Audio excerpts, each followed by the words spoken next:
Good evening, ladies and gentlemen. It's just a great pleasure being here with all of you today. And for all the winners of today's awards, very heartiest congratulations today.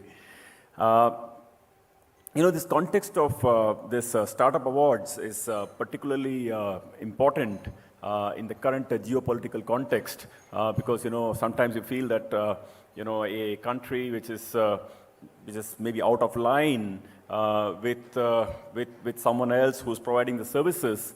Sometimes you do worry, can they cut off the services sitting back home in the US or in Europe? And then what happens to a country which has got really used to those services?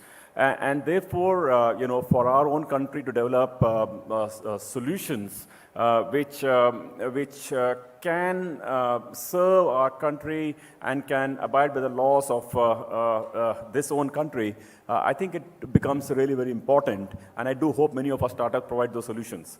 The other thing is that if you think of many of the global corporations, whether it's Google or Microsoft or Apple and the rest of the organizations, Facebook and all, they've all developed fantastic solutions in their respective countries, and they have, they are serving many other countries outside.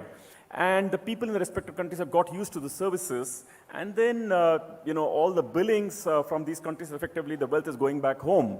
I do think that our own startups have a really terrific opportunity of creating such solutions can be sold outside the country, and then India also can start getting its own annuity income, like many of these large trillion-dollar global corporations have got. I'm really very, very keen that our country takes the lead and develops the necessary protocols, governance, technologies, entrepreneurship, user interface, talent, skill, and so on, to be able to master those skills and technologies so that we get the benefit of those emerging technologies. The last thing is about how the role of the government of India has been. And also the fact that India has gone about creating the biometric for all the people, a billion of them, and for having bank accounts and having mobiles, for having the UPI infrastructure. And really this is a platform on which so many technology companies today and fintechs today and e-com delivery companies and all of them are actually creating value because payments have become so frictionless. And of course, on top of that, all entrepreneurs have created lots of things on that, and payments and ecosystems and frictionless and UI and interface and journeys and all that.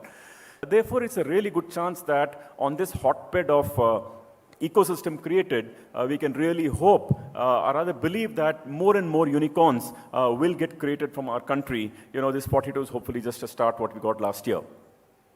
About our bank, since many of you may or may not know about our bank actually is a creation by a merger of two institutions. In the mid-90s or so, there was IDFC, which is a very really good brand and really stood for something, created a lot of infrastructure financing and projects in the country.